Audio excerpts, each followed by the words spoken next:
We are happy to have you together with us today at 11 a.m. It's a beautiful Sunday. It is Sunday, April 27, 2025. We are also gearing up for the 9th day of Rizwan celebration happening tonight at the Baha'i Center in Clearwater. On behalf of the Clearwater Baha'is, we welcome Miss Violetta Zain for this third part of The Greatest Holy Leaf. It is such a scintillating program. We've had so far 2 sessions. This is a part of a playlist for The Greatest Holy Leaf, which we welcome all of you just joining us to please look online on YouTube and Facebook. We're posting this. It's a very, very important session about one of the important figures of the Baha'i faith, Bahíyyih Khánum. With that being said, we are thankful to Miss Violetta. She is an artist, a graphic designer. She's right now streaming from Pointe Noire in the Congo. She is a researcher, a writer. She's a presenter in the field of Baha'i history. Now, that's all good. In addition to that, she's also co-creator with Adib Musumian of the Utterance Project. It's a website and YouTube channel where you can find the beautiful utterances of the Bahá'u'lláh, Abdul-Bahá, in the original Arabic and Persian. But also, as if that wasn't enough, you can also find these chronologies. You'll find 4 illustrated chronologies of the lives of the central figures of the Baha'i faith, namely the Primal Point, the Blessed Beauty, the Extraordinary Life of Abdul-Bahá, and the Guardian. Furthermore, in addition to those chronologies, we have this one, which is dedicated to Bahíyyih Khánum, the greatest holy leaf. Now, we are ready to get started, and we thank Ms. Violetta once more on behalf of the community for going through the time, the energy, the effort to put this all together. Thousands of hours went into this, and it's only because of love, this desire to serve, that we're seeing dear Ms. Violetta here today doing this again for all of us, not just those on the Zoom meeting, but all of us on YouTube, all of us on Facebook. We thank you, Violetta. Well, thank you very much. All right, well, I will just start and share. As you know, I like to start right away. So hopefully you can see my share screen.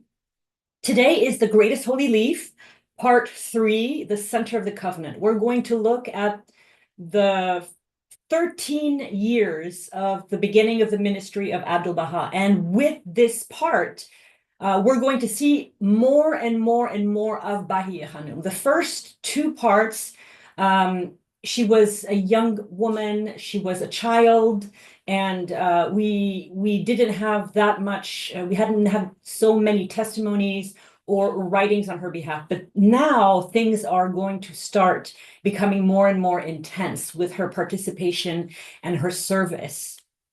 And everything begins, of course, with the Ascension of Bahá'u'lláh and Baha'u'llah's last illness. So on Sunday, 8th of May, 1892, in the evening, 50 days after Nowruz, Baha'u'lláh contracted a fever, but he did not mention it to anyone. Eventually, his illness got worse, and it lasted 3 weeks. At times, Baha'u'lláh would receive believers, and at times, he admitted no one into his presence. But on the 17th of May, 1892, Baha'u'lláh sent a servant from Bahji to the house of Abud in Akka with a worrisome message for his children, Abdul-Bahá and the Greatest Holy Leaf. The message was, "I am not well. Come to me and bring Khánum." Abdul-Bahá and Bahíyyih Khánum immediately left for Bahji, while Munir Khánum stayed at home with the children, filled with anxiety. Bahíyyih Khánum moved into the mansion of Bahji, which you see here on the slide, during Baha'u'llah's illness in order to be near him and help as much as she could. On Sunday, the 22nd of May, 1892, Baha'u'lláh addressed himself to the women of the Holy Family. These are not the women that Baha'u'lláh addressed, but they are women in the Holy Family, in a picture taken in the first 20 years of the 20th century. I just wanted to share it as an illustration. Baha'u'lláh gathered the women around his bedside and offered them words of comfort and assured them that he had entrusted them to the care of Abdul-Bahá in a special document, which was a direct hint to his will and testament. the Ascension of Bahá'u'lláh. Baha'u'lláh passed away at the age of 75 at 3 o'clock in the morning, 8 hours after sunset, on Saturday, 29th of May, 1892, in his room at the mansion of Bahji. This is a photograph of Baha'u'llah's room. When he passed away, Baha'u'lláh had no sign of the fever that had ebbed and flowed for nearly 3 weeks. The last manifestation of God to appear on earth had just left this world. A horseman was immediately dispatched to Akka to carry the news to the Mufti, and the 7 minarets of the Mosque of Al-Jazar called out the customary proclamation that was only issued in the event of the death of a greatly honored, highly learned, and holy man. Baha'u'lláh, who had arrived in Akka 24 years before, hated, vilified, insulted, 24 years later was mourned as one of theirs, beloved and cherished. Shortly after sunset on the day he passed away, Baha'u'lláh was laid to rest in a room of the small house next to the mansion of Bahji. Baha'u'llah's ascension had a devastating effect on the Baha'i community, but also on the community at large. These are pilgrims at Bahji under the pines because this is where this next story takes place.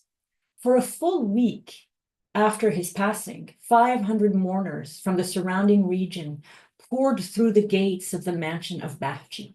Sunni and Shia Muslims, Christians, Jews, and Druze, Ottoman officials and merchants, leading figures and priests, learned men and poets, rich and poor, the orphan and the oppressed, partook with heavy hearts of the food the bereaved and heartbroken Holy Family prepared for them without cease. They came in great numbers to lament their loss, to grieve together and pay their final respects to Baha'u'lláh, and they mourned him like a king. But at the time of his death, Baha'u'lláh was still a prisoner of the Ottoman Empire. They also mourned Baha'u'lláh because during his residence in their region, he had made the water better. He had made the air better by repairing the aqueduct. The Covenant of Baha'u'lláh. A year before his passing, Baha'u'lláh had revealed a document unique in the annals of religious history. This document was called the Kitab-i Ahd, and also known as Baha'u'llah's Will and Testament. This marked the first time in religious history that a manifestation of God had written in his own hand his will and testament, in which he unequivocally safeguarded the unity and integrity of the religion he had founded, and he clearly named a successor of his choice. In his will and testament, Baha'u'lláh named Abdul-Bahá as the head of the Baha'i faith after his passing. Abdul-Bahá became the center of the Covenant of Baha'u'lláh and the authorized interpreter of the Baha'i holy writings. It was the beginning of the ministry of Abdul-Bahá, the center of the covenant, and a new era of service in the life of the greatest holy leaf. Bahíyyih Khánum's letter about the ascension of Baha'u'lláh. Immediately after Baha'u'llah's passing in the spring of 1892, Bahíyyih Khánum wrote a very beautiful letter where she described her immense sense of loss and the grief of the Holy Family. But this letter also has counsels on how to deal with these feelings that is characteristic of Bahíyyih Khánum's, not only her optimism, but also her steadfastness. And this is an excerpt from her letter. In reality, no pen can depict the poignant feeling that surges in our hearts. Every expression would prove utterly inadequate, even less than the eye of a needle, inasmuch as words and syllables are incapable of conveying the intensity of this dire suffering. They are but a tiny drop compared to an ocean. Even in the vast immensity of inner significances and expositions, nothing can portray this calamitous event. During this dark and dreadful calamity, and to this God bears me witness, our souls melted and our eyes unceasingly rained with tears.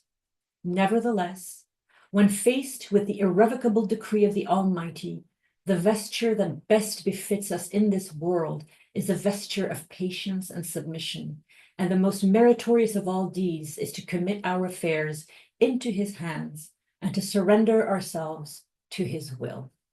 I'm always stunned at Bahíyyih Khánum's utter eloquence, given the fact that when she was asked if she had ever been educated, she always said no.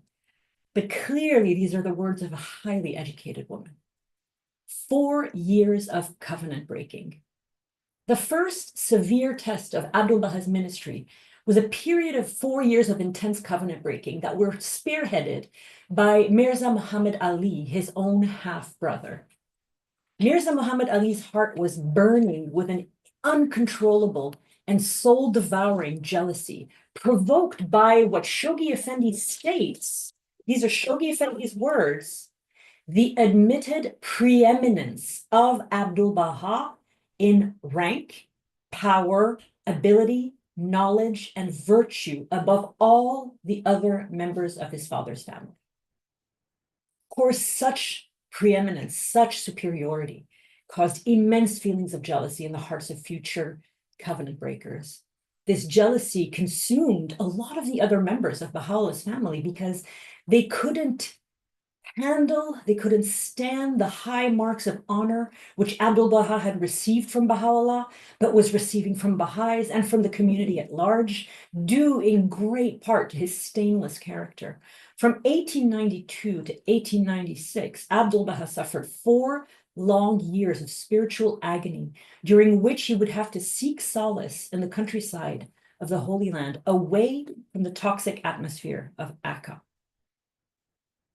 For 4 years, Abdul-Bahá constantly pleaded in vain with Mirza Muhammad Ali and Mirza Muhammad Ali's followers not to break the covenant.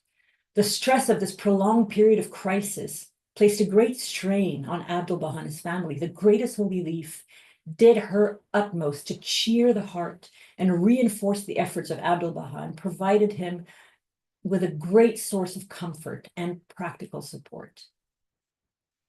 Crises such as these were where the greatest holy leaf's qualities of calm, strength, absolute steadfastness, and complete reliability were the most obvious, but also the most precious.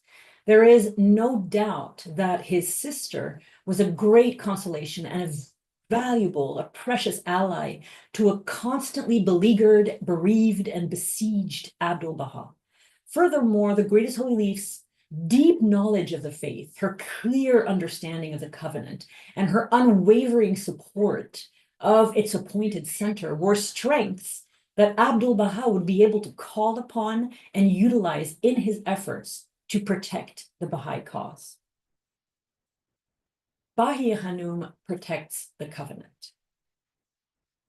During these same 4 trying years, the first 4 years of Abdul-Bah's ministry, during which the covenant was being constantly and fiercely attacked, Bahíyyih Khánum rose to the challenge and stood by Abdul-Bah's side.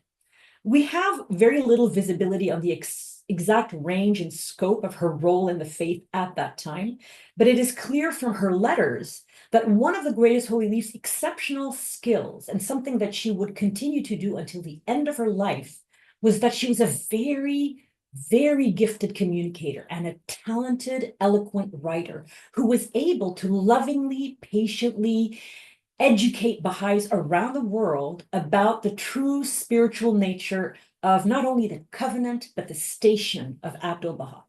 Bahíyyih Khánum was able to convey her pristine clarity of vision to all those she either came in contact with in person or to all those she corresponded with. She was constantly emphasizing the importance for individual believers to be steadfast in the covenant. And this is another one of these things I absolutely love. It's a letter from Bahíyyih Khánum writing to a Baha'i woman and writing about steadfastness in the covenant and quoting Baha'u'llah's words from his will and testament. So she really quotes word for word the scripture. And what's really wonderful about this is that it gives us sort of a line of visibility into how she served Abdul-Bahá in the early years of his ministry.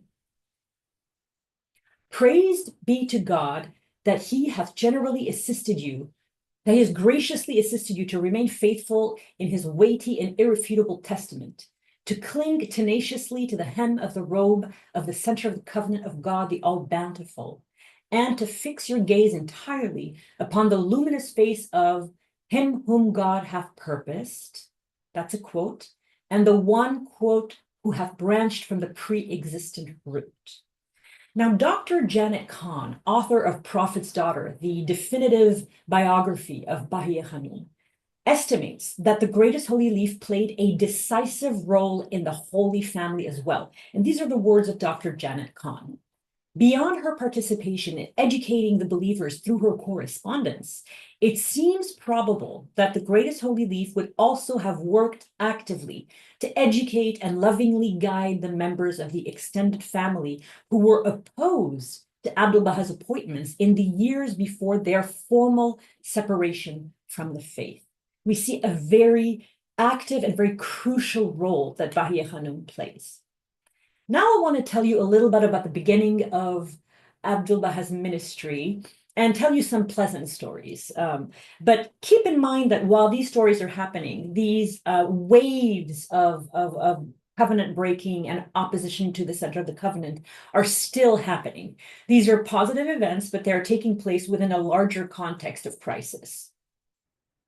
Shortly after the ascension of Abdul-Bahá, Vargha, who would be elevated to the rank of Hand of the Cause after his martyrdom by Abdul-Bahá, came on pilgrimage with his two sons, Azizullah and Ruhullah.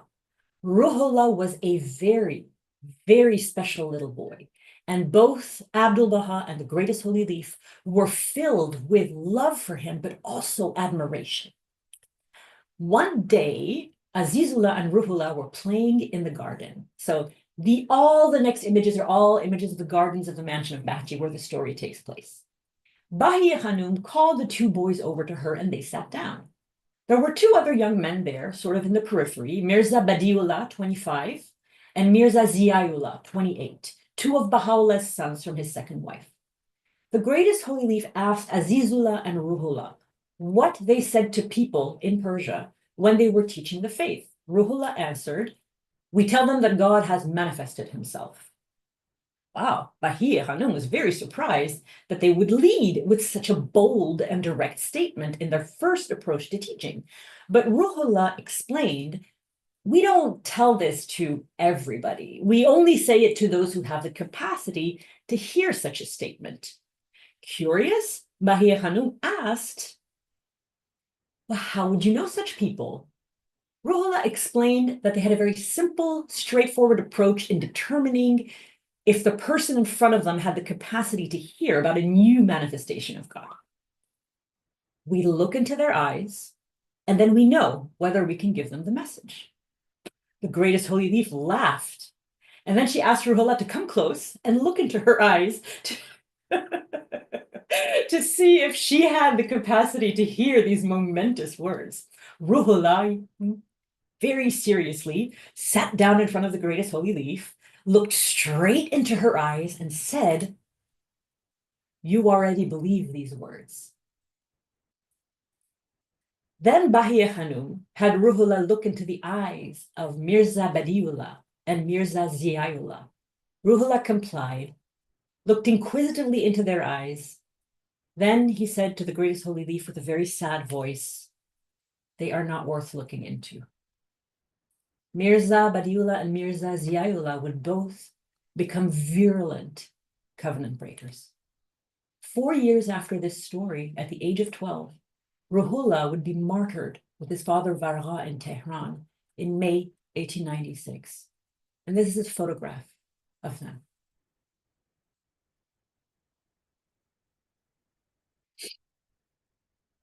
Bahíyyih Khánum in Egypt. So it's not well known, but Bahíyyih Khánum actually traveled around the Holy Land and in the Mediterranean region to Lebanon and Egypt. And we're going to see a few of these trips in this part, which is why this is a very interesting part. We're seeing Bahíyyih Khánum move around and serve in such a more active way because we have testimonies, finally, of her services.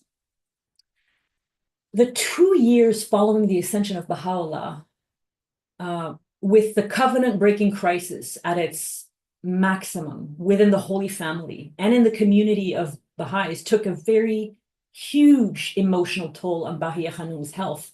And she began wasting away in a very worrisome way. The anguish of her mourning was so intense that her her body became thin, feeble, and weakened.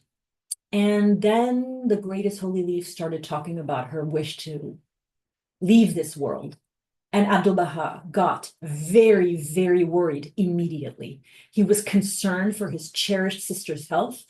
Another thing to take into account is that she was his support. She was one of the only people he could count on. So he took the matters into his own hands and revealed a very significant tablet to his very dear friend, Haji Mirza Hassan Khorasani in Cairo. He was an eminent and dedicated Persian Baha'i. And Abdul-Bahá said to him, in part, my sister, for a considerable period, has, from the day of Baha'u'llah's ascension, grown so thin and feeble, and was in such a weakened condition from the anguish of her mourning that she was close to breakdown. Although so far as she was concerned, it was her dearest wish to drain her cup and wing her way to the realms where the divine essence shineth in glory, meaning to pass away, still this servant, Abdul-Bahá, could not bear to behold her in that state. And I love this sentence. I therefore determined to send her to Egypt to provide her with a change of air.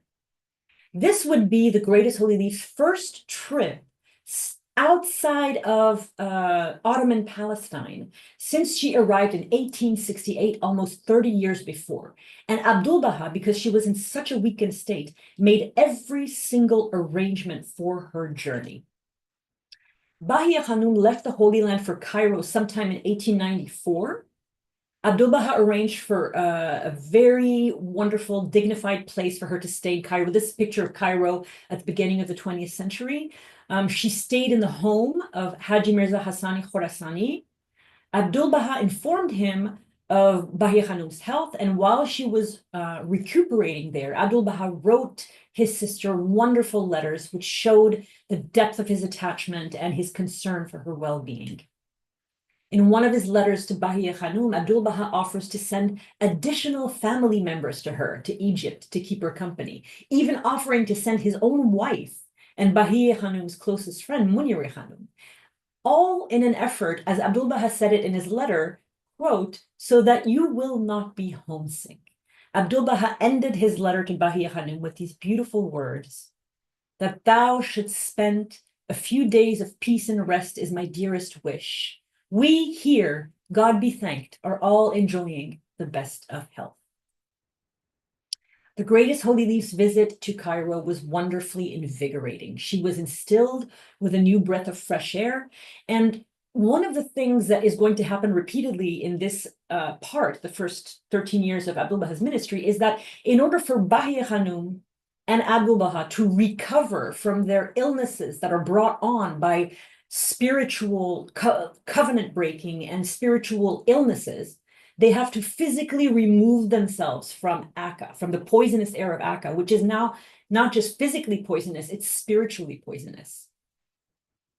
And the greatest holy leaf also, because of the perfections of her character, had a tremendous effect on the local Baha'is in Cairo. This is a photograph of people gathered together in the early 20th century with Mirza Abul Fazl and Thornton Chase in the home of Haji Mirza Hassan Khorasani, the host of the Greatest Holy Leaf. So this picture is taken in Cairo, and you see some of the local believers there. Some of whom were children at the time, and then would have been like young adults at the time.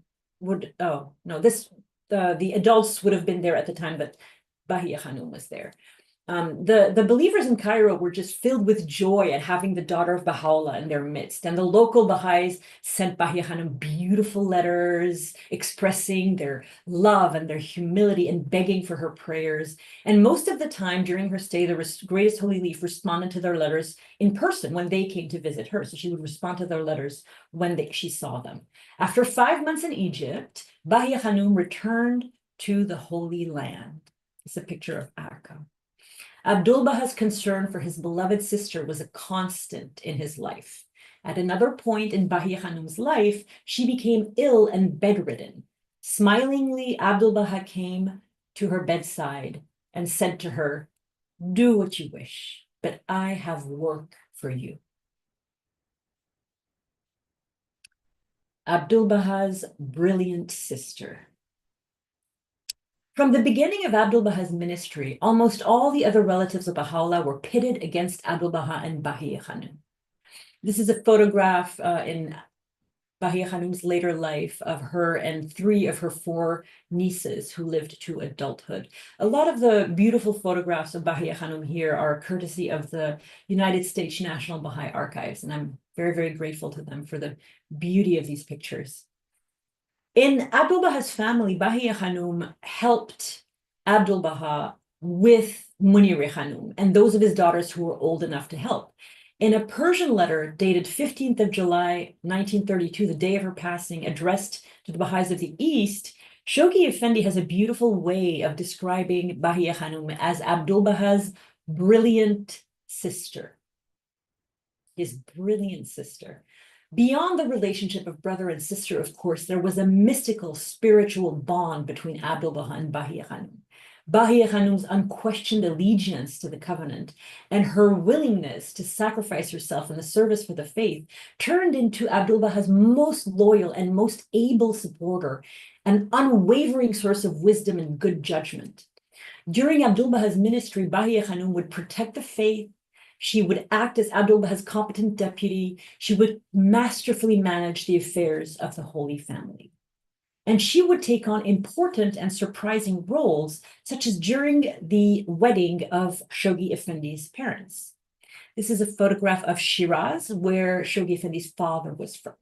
So Hadim Shirazi came from Shiraz. He was the young nephew of Khadija Begum, the wife of the Bab. And he came on pilgrimage shortly before Baha'u'lláh passed away, the year, I think, that Baha'u'lláh passed away, a few months before. And then he went back home to Shiraz.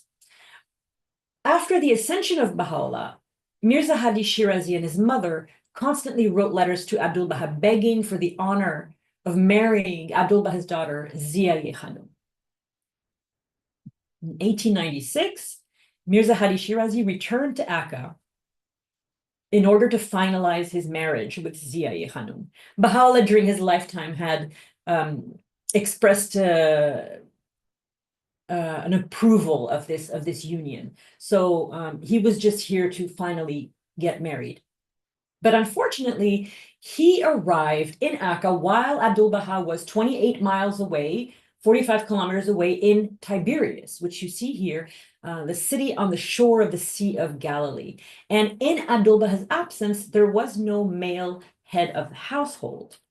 So the greatest holy leaf was in charge of all matters relating to the Holy Family. And the household was filled with women. And at the end of the 19th century, with no male relatives, this was quite a difficult task.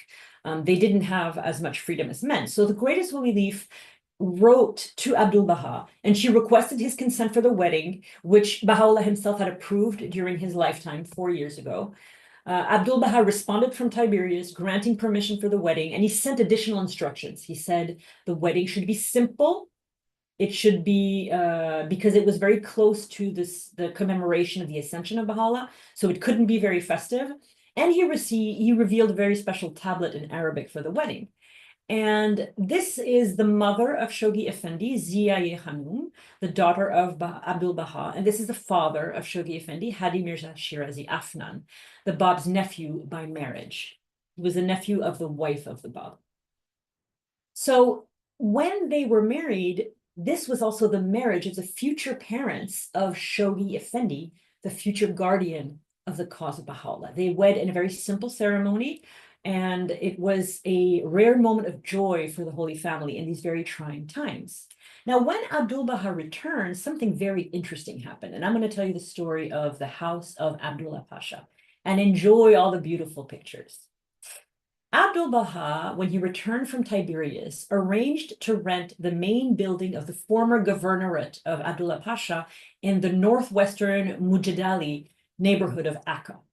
The house of Abdullah Pasha was named for the governor of Akka who had built it and used it as official residence from 1820 to 1832. So Abdul-Bahá rented it in around October, November 1896. It was just inside the northwestern corner of the seawall in Akka, and it shared a wall with the Most Great Prison. The main building was L-shaped, and it was kind of irregular. There was not all the same number of stories at every place, but it was mostly a two-story building, although some places like this part here was one story. The stairways were uncovered at the time, or now you see these beautiful blue railings on all the staircases because of security features, but at the time there were none. And there was also a well and a bathhouse at the inner angle of the L shape of the building. The entire property boasted large courtyards, and it was a beautiful and spacious home. It would also be Abdul-Bahá and the Greatest Holy Leaf's last home before moving to Haifa, which we're going to see next week. The Greatest Holy Leaf and the prominent people of Akka. So the Greatest Holy Leaf's, one of her most precious services to both Baha'u'lláh and Abdul-Bahá was how carefully she maintained good social relationships. And this was a true protection for Abdul-Bahá and Baha'u'lláh. It's not very well known that the Greatest Holy Leaf was fluent in 3 languages. In addition to Persian, the Greatest Holy Leaf spoke fluent Arabic and Turkish. Bahíyyih Khánum's mastery of these 3 languages was an undeniable asset in Akka, where most of the population spoke Arabic, and because it was the Ottoman Empire, most of the prominent people would have spoken Turkish. These are all pictures of Ottoman Turkish officials in the 19th century. Bahíyyih Khánum's language skills, no doubt, were instrumental in one of the Greatest Holy Leaf's most important responsibilities, her contact with women of the higher social class in Akka and later in Haifa. Zinat Khanum, the aunt of Ali Naqshbandi, who served the Greatest Holy Leaf for many, many years, said that whenever prominent persons, such as the Mufti of Akka, the governor, or other high officials of the government called upon Abdul-Bahá, Abdul-Bahá would ask the Greatest Holy Leaf, rather than his daughters or his wife, to visit the women in their home while he entertained the men in his home. The Greatest Holy Leaf's extensive correspondence.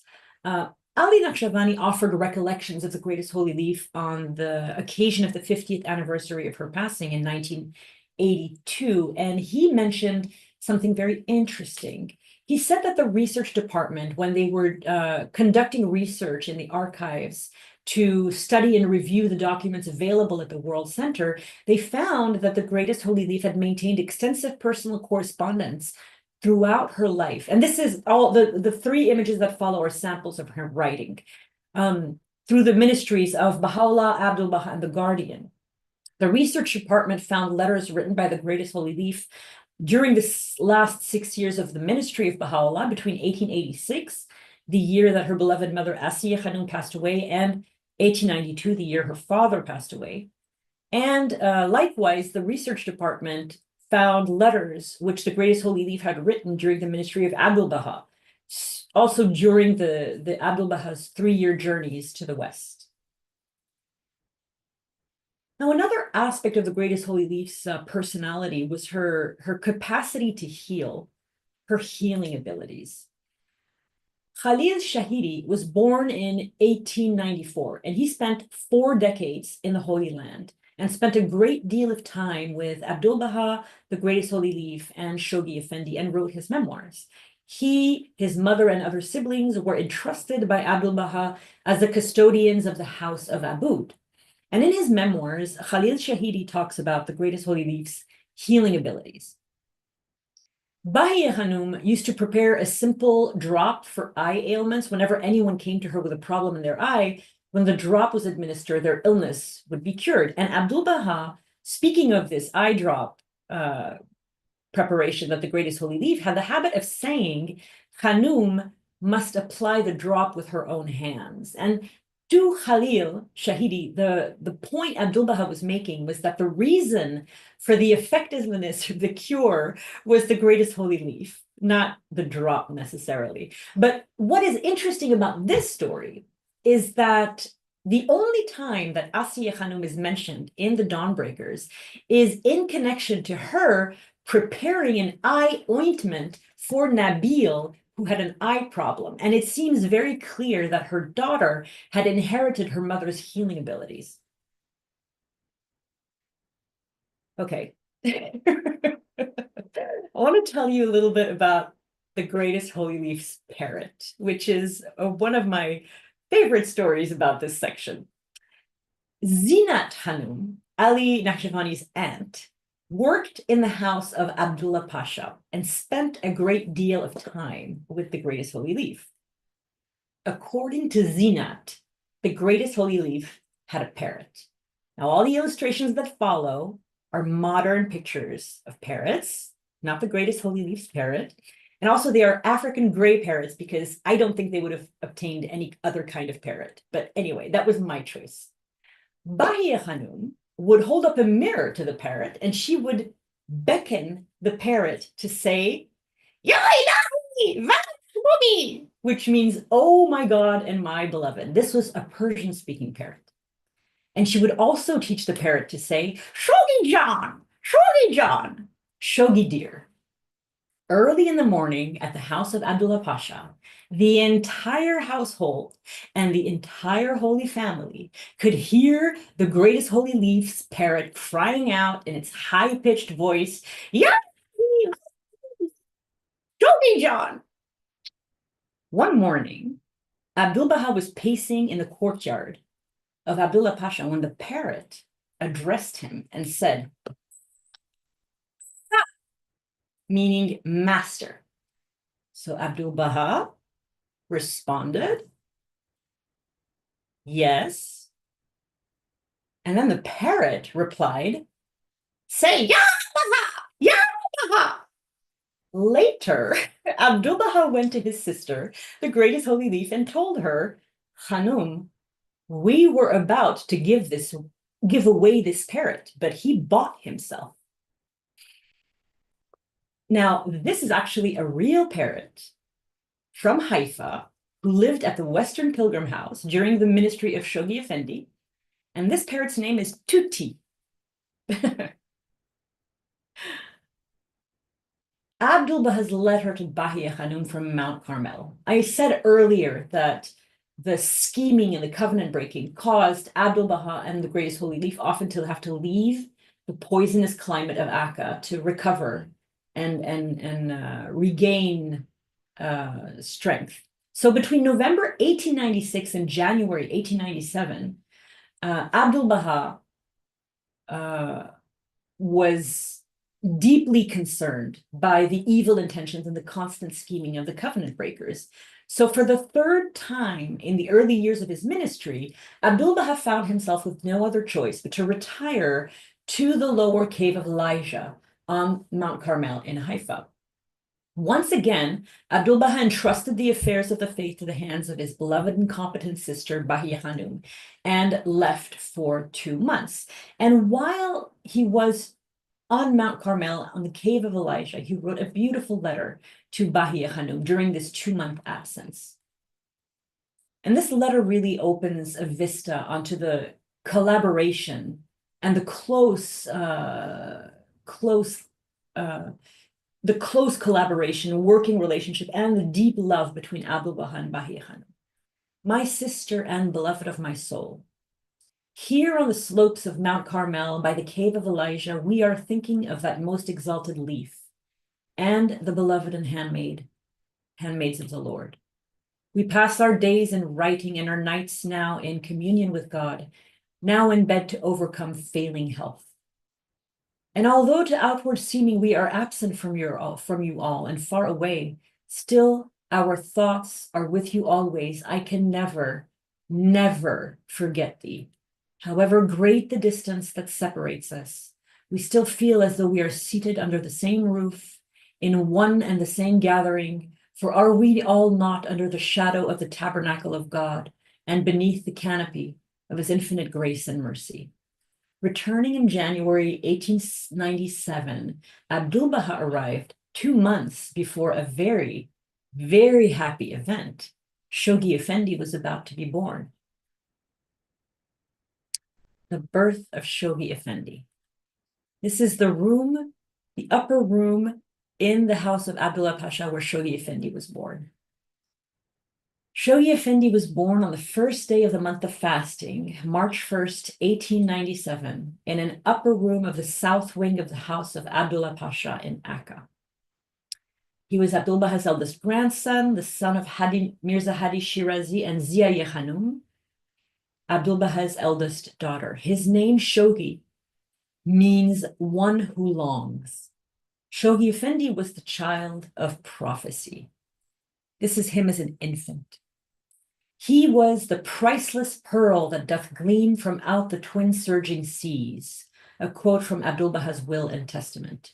He was a twin descendant of the family of the Bab on his father's side and a direct descendant of Baha'u'lláh on his mother's side, which means he was both an Ahsan, a descendant of Baha'u'lláh, and an Afnan, a member of the family of the Bab. So he was from the families of two manifestations of God, but he was also a Sayyid. He was a direct descendant of the Prophet Muhammad on the side of his father. He's also descended from a third manifestation of God. And he was descended from the royal Sasanian Persian dynasty and a descendant of Zoroaster and Abraham. So he carried the blood of 5 manifestations of God. But Shoghi Effendi was also born a prisoner of the Ottoman Empire, just like his grandfather and his mother and his great aunt Bahíyyih Khánum. This is the Sultan Abdul Hamid, who was the Sultan at the time of Shoghi Effendi's birth. One night, while Shoghi Effendi was still a baby, he woke up crying, and Abdul-Bahá asked his nurse to bring Shoghi Effendi to him so he could comfort him. And the greatest holy leaf was near him, and so Abdul-Bahá turned to the greatest holy leaf and said, "See, he already has dreams, even as an infant." Part 3 introduces something that is going to be part of the greatest holy leaf's life for the rest of her life, which are pilgrims, and Western pilgrims more specifically. But before we talk about pilgrims, I want to tell you about Abdul-Bah's dream. 2 years before the arrival of the first group of Western pilgrims, Abdul-Bahá had a deeply significant dream. Baha'u'lláh appeared to him in his dream and said, "I have guests that have never been here before. I want you to receive them most befittingly." Abdul-Bahá told his sister about the dream, and together he and the greatest holy leaf retrieved some of the Holy Family's fine dishes from the storage area. This is just an image of fine china, not the dishes of Abdul-Bahá. These dishes had been sent to Abdul-Bahá by Haji Mirza Muhammad Ali Afnan, all the way from China. And Abdul-Bahá shared the meaning of his dream with a Baha'i named Haji Muhammad Ismail Yazdi. He said to this Baha'i, "The standards of the faith have been raised in America." This is the Temple Unity meeting in the early 1900s. "A number in that country have embraced the faith and will soon come here for pilgrimage to the sacred shrine of Baha'u'lláh. These friends have never outwardly been here and will now come and share in this blessing. Within 2 years, they would come." The arrival of the first Western pilgrims. 2 years after Abdul-Bah's premonitory dream, the first 15 Western pilgrims arrived from America and Europe to Akka to meet Abdul-Bahá, then a prisoner, then still a prisoner of the Ottoman Empire. And so because Abdul-Bahá was a prisoner, they had to come little by little, drop by drop. They had to come a few at a time in several successive waves. The 15 pilgrims, 13 women and 2 men, included Phoebe Hearst, the American philanthropist, the feminist and suffragist, who was married to George Hearst, the patriarch of the Hearst dynasty. She was the one who had organized the entire pilgrimage. Robert Turner was Phoebe Hearst's butler, and he would be the first Black American to become a Baha'i.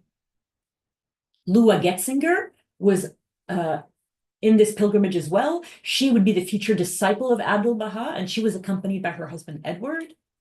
And May Bowles, who would later be May Maxwell, who would die as a martyr, and she would be the mother of Mary Maxwell, who would become a hand of the cause and the wife of Shoghi Effendi, and we would know her as Bahíyyih Khánum. For Bahíyyih Khánum, the arrival of these women, these American women, was an immense and very happy change in her life. The pilgrims stayed in the house of Abdullah Pasha, and the women associated closely with the greatest holy leaf and other members of Abdul-Bah's family. By the time the Western pilgrims arrived, Abdul-Bah's younger daughters were grown, and they were speaking enough English to serve as translators for the pilgrims. This is a beautiful photo of early pilgrims in 1901. So it's not the first group of pilgrims, but just 3 years after. And the little boy sitting in the middle underneath the greatest name on the, he is, yeah, Madam Jackson, Shoghi Effendi, Helen Ellis Cole. He's sitting on the I can't remember whose lap he's sitting on. But anyway, that's Shoghi Effendi in the middle, with his little sailor collar. For the pilgrims, Bahíyyih Khánum was the archetype of the perfect Baha'i. They were very transformed by her self-effacement and her sacrifice. And Shoghi Effendi stated that the arrival of the first Western pilgrims in the prison city of Akka marked the opening of a new era in the development of the faith of the West, because they would then return to the West and spread the teachings and have this direct contact with Abdul-Bahá. And they would be transformed by their pilgrimage as well. They experienced this very deep, intimate bond with Abdul-Bahá as the center of the covenant. He was the one who brought them to the shrine of Baha'u'lláh. He deepened their understanding of the faith. And even though their visits were brief, they were touched by Abdul-Bahá's example and his words and his counsel and his love. And after their pilgrimage, they would themselves take it upon themselves to establish the faith in the West. Again, according to Shoghi Effendi, the arrival of this first Western pilgrims had a lifelong healing and comforting effect on the greatest holy leaf, which consoled and sustained her until the end of her life. You have to see their arrival in 1898 after the storm of 4 years of covenant breaking as this great victory that follows a period of great crisis. And it was through their arrival that this gloom that had enveloped the grieving members of Abdul-Bahá since the ascension of Baha'u'lláh was finally lifted. And I want to just dive a little bit more deeply into the relationship between Bahíyyih Khánum and the women pilgrims. Here is another photograph. There are several of these group portraits of the women of the Holy Family, and always sort of in the same order, with Munireh Khánum and Bahíyyih Khánum in the center, and then the 3 or 4 daughters of Abdul-Bahá seated either on either side or to their right or their left. The women pilgrims were incorporated into the family. They were given their rooms. The members of the Holy Family gave them their rooms. And it was a very spiritual experience on both sides, because May Maxwell describes the experience. She says, "Through it all shone the light of wonderful spirituality. Through these kindly human channels, their divine love was poured forth, and their own lives, their own comfort, were as a handful of dust. They themselves were utterly sacrificed and forgotten in love and servitude to the divine threshold." But these are not just any people. I mean, these are May Maxwell, Lua Getzinger, Ella Cooper. Like, these are spiritual giants that are coming to the Holy Land. And the reason that their experiences are so powerful is because they themselves have exceedingly beautiful characters. Ella Cooper found Bahíyyih Khánum's personality unforgettable. She left a very striking description of Bahíyyih Khánum's energy. Her body gave the impression of perfect poise between energy and tranquility, between wiry endurance and inward composure, imparting to the beholder a sense of security, comfort, and reliance impossible to describe. It's the only time really that we get someone that describes the energy of Bahíyyih Khánum. And I think it's really beautiful, that poise between energy and tranquility, endurance and composure. For Lua Getzinger, during her pilgrimage, someone told her that Baha'u'lláh had said that the greatest holy leaf spirit was so pure that all of her prayers found acceptance in the eyes of God. And so, of course, not surprisingly, all of the pilgrims would ask the greatest holy leaf to pray for them. What Lua found most touching about the greatest holy leaf was that she had what she called the simplicity of the truly great. That she was so spiritual. She was the daughter of Bahala, but she also had a wonderful sense of humor, and everything in the Holy Family gravitated around Bahíyyih Khánum. Bahíyyih Khánum carried around a gigantic set of keys, and she oversaw all the aspects of the family life in the house of Abud. This is Lua Getzinger speaking. Each day we loved her more and more and drew closer to her, in spite of the fact that she spoke no English. We seemed to sense, despite our own ignorance, that she knew all about us, understood our spiritual needs and longings, and coming down to our level without the slightest hint of superiority, penetrated to our awakening souls and drew them forth to meet her own in the spirit of the most loving kindness and her flashes of charming humor. One of the services of the greatest holy leaf until the year before she died, or the year that she died, maybe even, was as custodian of the holy relics.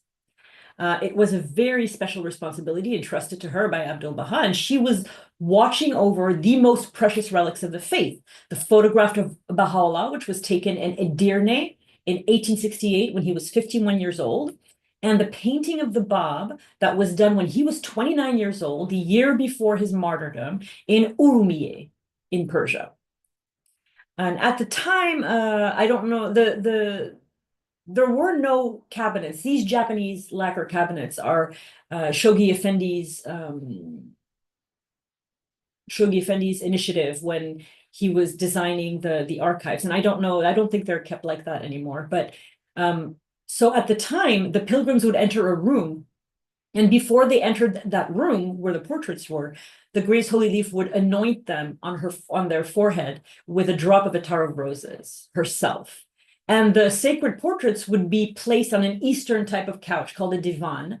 And the pilgrims would walk up to the pictures, kneel and kiss them, and then gaze at the portraits. And then when it was time for them to go, most often it was Abdul-Bahá who would address them parting words. It was one of the last things, or maybe the last thing they did during their pilgrimage.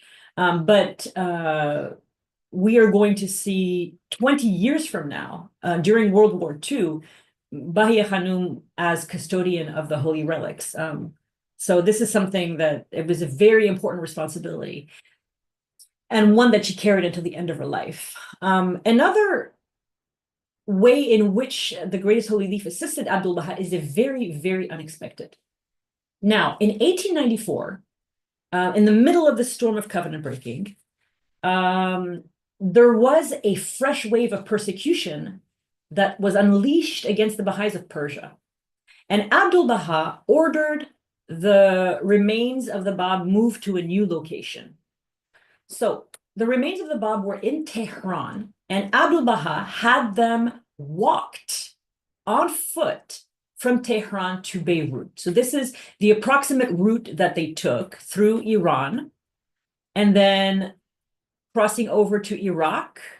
We don't exactly know where they went, but they crossed the Syrian desert to Damascus. And then in Beirut, they were placed aboard a ship, and they sailed from Beirut to Akka, a total of 1,900 kilometers or 1,200 miles. And they arrived safely in Akka after having crossed 5 modern countries on the 31st of January, 1899. But there's a problem. They arrive in Akka. They go through an empty customs office. The Baha'is tip the only guard standing watch. And the casket stays for a few days in the house of a Baha'i, but it cannot stay there permanently. And Abdul-Bahá then places the casket in the only place in Akka where it's going to be safe, with the only person in the world that he trusts, with such a priceless treasure, his sister. And this is the room of the greatest holy leaf in the house of Abdullah Pasha, where the remains of the Bab in the casket were kept for a year. Who else but the greatest holy leaf had lived such a stainless, spiritual, reverent life that the casket containing the remains of a martyred manifestation of God could be kept in her room? For 1 year, the Bab's remains were hidden in the greatest holy leaf's room, and no one knew. No one knew except her and Abdul-Bahá. Even Fatimeh Khánum, Ali Naqshbani's mother, the sister of Zinat Khánum, she was with the greatest holy leaf, and during that year, the greatest holy leaf would be silent and immobile in prayer, hour after hour, because if their casket containing the remains of the Bab were in her room was for that year the shrine of the Bab. And she was the protector and the custodian of that sacred trust. Around 1900, a year later, Abdul-Bahá moved the casket to a rented house in Haifa, where it was guarded by Baha'i custodians 24 hours a day. It would remain there until its interment 9 years later in 1909, which we will look at next week. This is a crate containing the sarcophagus and the casket of the Bab in a house in Haifa. That's all I know about this picture. So, as I told you, the greatest holy leaf traveled around the Mediterranean, and she did also go to Beirut. Abdul-Bahá there had a problem with Akka, and that problem was that he was never completely satisfied with the quality of medical care or physicians available in Akka. This is a hospital in the early 20th century in Transjordan. Whenever a Baha'i fell really ill in the Holy Land, Abdul-Bahá always sent him to a doctor he had handpicked himself. And it was always the master who paid for the consultation and medications. At the time in Akka, they would practice medicine without degrees, without training. There were only 2 real doctors there. There was one in the American Protestant missionary hospital, and there was a Greek Cypriot from Istanbul. And there was also 2 Arab doctors. But when it came to members of the Holy Family, especially his sister, Abdul-Bahá did not take risks and always sent them to Beirut, Lebanon, for medical care.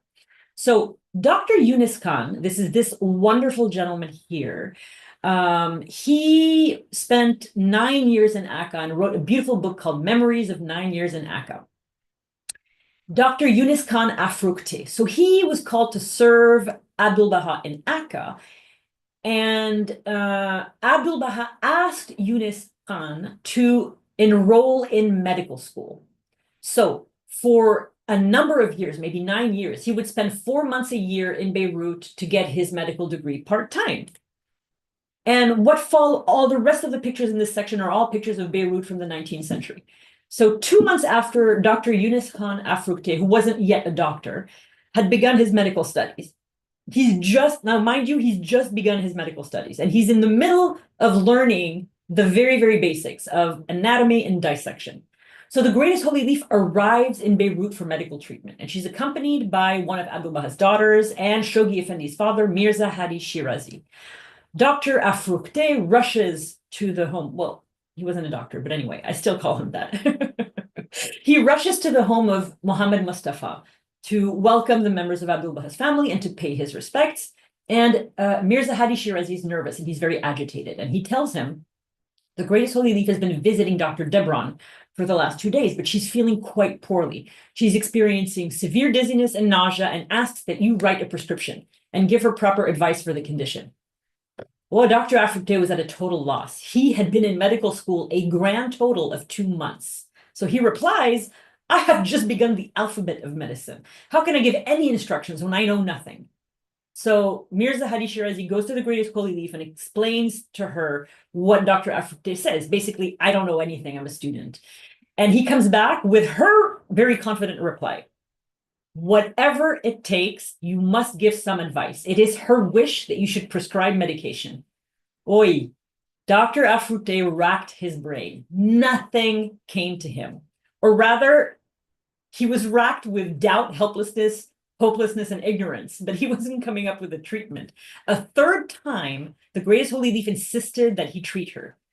Mirza Hadim Shirazi, so Shoghi Effendi's father, pleaded with him, "We have no power of our own. Healing comes from God. You prescribe something, maybe it is your good faith and strong devotion, which she feels will properly guide you." So after this, the young medical student threw himself into preparing a remedy. He brewed something like a pinch of mint-like tea, and he asked that the Greatest Holy Leaf drink it with candied sugar, and then he waited for an hour. And miraculously, the Greatest Holy Leaf's nausea was gone, and she prayed for the young Afrukte, Yunus Khan, with gratitude. The next morning, he was admitted into the presence of the Greatest Holy Leaf, and he wished her a speedy recovery, and the Greatest Holy Leaf had prepared a gift for the talented young doctor in training. It was a package of high-quality silk handkerchiefs, some candied sugar from the Holy Land, a bottle of attar of roses, and many, many kind words. And these were the first, this was Yunus Khan's first fee for medical treatment in what would be a very long career in medicine. So part 4, the last part for today, I think, the commissions of inquiry. But before, something very interesting. It's the Countess of Cannavaro and her interviews of Bahíyyih Khánum. This is very interesting because we start getting real testimony of the Greatest Holy Leaf at this point, at this early point still, because it's still during the ministry of Abdul-Bahá. This is a photograph of Myron Phelps, who was a New York lawyer and a religious writer, and he was interested in Buddhism and in the Baha'i faith. So in 1902, just in the middle of Abdul-Bah's re-incarceration, which we're going to get to in just a minute, Myron Phelps decides this is a perfect time for me to go to the Holy Land and to investigate the teachings of Baha'u'lláh and the person of Baha'u'lláh and Abdul-Bahá. And so he requests permission and travels to the Holy Land for a month, but he does not do that alone. He is accompanied by a woman you see here in sari in the middle. This is Miranda de Souza Cannavaro. She was an American socialite. She is very famous for being the first American woman to convert to Buddhism in 1897. So she was a Buddhist at the time that she traveled in 1902. This is her later in life when she lived in Sri Lanka, and she was a Buddhist nun.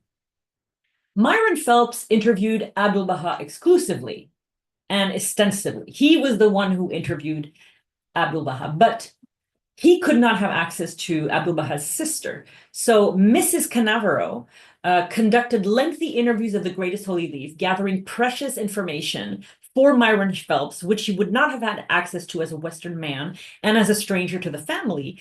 And so Mrs. Cannavaro asked questions with the help of an interpreter, and they were all transcribed within hours of Bahíyyih Khánum giving answers to these questions. So the book that Myron Phelps published is dedicated to Mrs. Cannavaro. It's called The Life and Teachings of Abbas Effendi. It has 2 parts: the life of Abbas Effendi, which has the testimony of Abdul-Bahá, but also in large part the testimony of the Greatest Holy Leaf, and then the teachings of Abbas Effendi.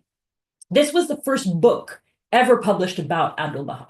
Then he published a second, very similar book in content, except without the teachings component, just the life of Abbas Effendi, which included all of the testimony of the Greatest Holy Leaf. This was the master in Akka, and what makes both of these books compelling are, in part, the testimony of the Greatest Holy Leaf about Baha'u'lláh and about Abdul-Bahá in the family's 4 successive exiles from Tehran to Baghdad, to Istanbul, to Edirne, to Akka. Myron Phelps was ecstatic. He was so happy with the results of his trip.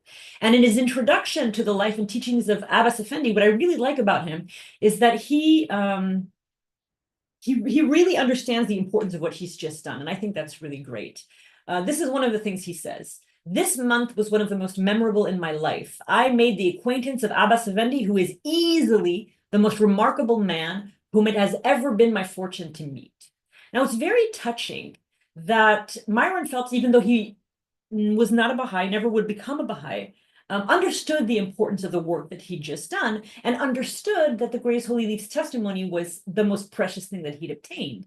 Because he said, speaking of her testimony, this I regard perhaps the most important part of my present undertaking. This portion of the book will include a narrative by his sister Bahíyyih Khánum on the life of Abbas Effendi and the fortunes of the family of his father Baha'u'lláh from the time they left Tehran in 1852. And I think that this is just so special because it's 1902 and you have a person who is not a Baha'i who has seen Bahíyyih Khánum for her role, her narrative role in Baha'i history. And I think that is fascinating. Now, the re-incarceration of Abdul-Bahá, which is happening at the same time as these interviews just happened. 2 years after the first American pilgrims left the Holy Land in late 1898, the second major crisis after the 4 years of covenant breaking happens, which is going to last a period of 7 years from 1900 to 1907. In 1901, Sultan Abdul Hamid, who you see here, issues an edict ordering the re-incarceration of Abdul-Bahá and the Baha'is in Akka, which goes into effect in August 1901. This does not happen in a vacuum. It is related to the first crisis that shook Abdul-Bahá's ministry for 4 years between 1892 and 1896, the covenant breaking crisis, because the edict for the re-incarceration of Abdul-Bahá is the direct consequence of Abdul-Bahá's two half-brothers, Mirza Muhammad Ali and Mirza Badiullah, their constant, incessant intrigues and monstrous misrepresentations about Abdul-Bahá and his work on erecting the shrine of the Bab on Mount Carmel. They lie that he's building an army of 75,000 people to overthrow the Sultan. They lie letter after letter after letter to Damascus and to Beirut and to Istanbul, everywhere about the fact that Abdul-Bahá is building a fortress on Mount Carmel, not the shrine of the Bab. They wrote so many letters to the Ottoman government that they succeeded in panicking officials and panicking the Sultan. And the direct effect of Abdul-Bahá's re-incarceration in Akka means for Abdul-Bahá that he is deprived for a period of almost 7 years of the relative freedom that he had been experiencing before he was re-incarcerated. He had a period of maybe 10 years where his imprisonment wasn't such a weight on him, and now it becomes another weight. He is re-incarcerated. So in 1904 and 1905, 3 and 4 years after the re-incarceration, Sultan Abdul Hamid sends 2 commissions of inquiry from in Istanbul to interrogate Baha'u'lláh. Mirza Muhammad Ali and Mirza Badiullah, in the early 1900s, began to send numerous constant malicious and baseless reports to the Sultan. So the Sultan was so alarmed about these armies and these fortresses on Mount Carmel and all these lies that they were saying, that he decided the only thing he could do was to send commissions of inquiry. And the first commission of inquiry is sent 3 years after all these letters have been flooding him. And it arrives in 1904, it interrogates Abdul-Bahá, but it accomplishes very little. This is an archival photo from the archives of the United States of the construction of the original shrine of the Bab by Abdul-Bahá in the early 1900s. This is what Mirza Badiullah and Mirza Muhammad Ali say was a fortress for Abdul-Bahá's army, which he was raising, and that he was building a kingdom in Ottoman Palestine. The second commission of inquiry comes a year after the first commission of inquiry in 1905, and it is headed by this man, Arif Bey. Arif Bey hated Abdul-Bahá, and he had a very difficult time deciding how he wanted to kill Abdul-Bahá. One option he had was to crucify him and hang him from the gate of Akka. The other option, he changed his mind. He wanted to exile Abdul-Bahá in Fizan in the middle of the Sahara Desert, 2,400 kilometers away from Akka, 1,500 miles away. Then he changed his mind again and said he was going to throw Abdul-Bahá into the sea to drown. It seems like he hated Abdu'l-Bahá so much even before meeting him. This is another beautiful archival photograph of the Shrine of the Bab under construction, but nearly completed in the 1900s. During the investigation, Mirza Badiullah joined hands with Abdul-Bah's sworn enemies. Abdul-Bahá was interrogated repeatedly for several consecutive days by the commission, including many questions about the American pilgrims who had come in 1898. Then on a Friday in July 1905, the members of the Commission of Inquiry inspect the Shrine of the Bab, and they're very impressed with its size and its solidity, and they ask the attendants how many vaults are under this massive structure. Shortly after the inspection, one day at sunset, the boat of the commission, which had been anchored off the coast of Haifa, assuming because that's where they were just inspecting the Shrine of the Bab, the ship weighs anchor and heads straight for Haifa. And the news spreads through the city. The boat is going to come to Akka and pick up Abdul-Bahá and take him to Istanbul, and they're never going to see him again. So everyone is anguished. The greatest holy leaf is anguished. The Baha'is are anguished. Baha'is cannot hold back their tears. They're weeping with grief. And at this most tragic hour, where Abdul-Bahá is about to be swept up by the Commission of Inquiry, he is pacing the courtyard of Abdullah Pasha, alone and silent. Dusk falls, and the commission's ship swings around, and instead of heading towards Akka, it heads north towards Istanbul. The members of the commission had just received a cable to head straight back to Istanbul because of the attempted assassination of Sultan Abdul Hamid on the 21st of July, 1905. So Abdul-Bahá was immediately informed, and one of the gravest dangers that had ever threatened Abdul-Bahā's life had just been suddenly and providentially and definitively averted. The first bell had tolled that would signal the end of the Ottoman Empire in just 3 years' time. So during the commissions of inquiry, Bahíyyih Khánum played an important role. Shoghi Effendi states that she was the partner of Abdul-Bahá during the commissions of inquiry in all his sorrows and tribulations, that she exercised sleepless vigilance, tact, courtesy, and unmovable patience, and a heroic strength of character. And she was Abdul-Bahā's trusted supporter. But she was about to play a much more pivotal role in the affairs of the faith, as we're going to see next week with Abdul-Bahā's journeys to the West.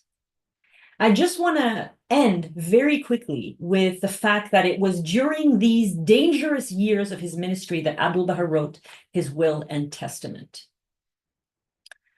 Abdul-Bahá was suffering opposition from the government of the Ottoman Empire, from the plots of the covenant breakers, from his enemies, threats against his life, assassination attempts.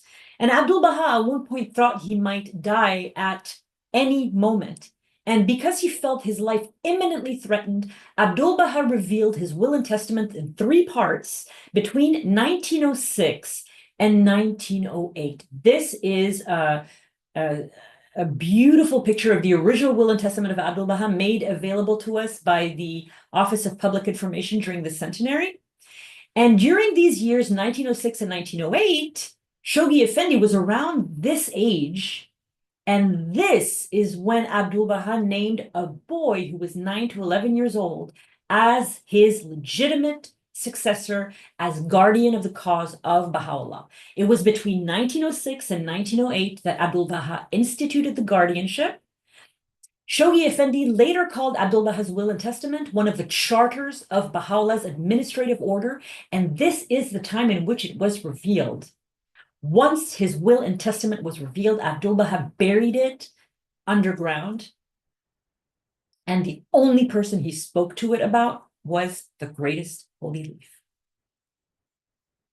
Next week, we are going to look at the greatest holy leaf, part 4, deputy, representative, and vicegerent, the life and services of the greatest holy leaf, most especially during the journeys to the west of Abdul-Bahá during the years 1906 to 1921. Thank you very much and see you next week.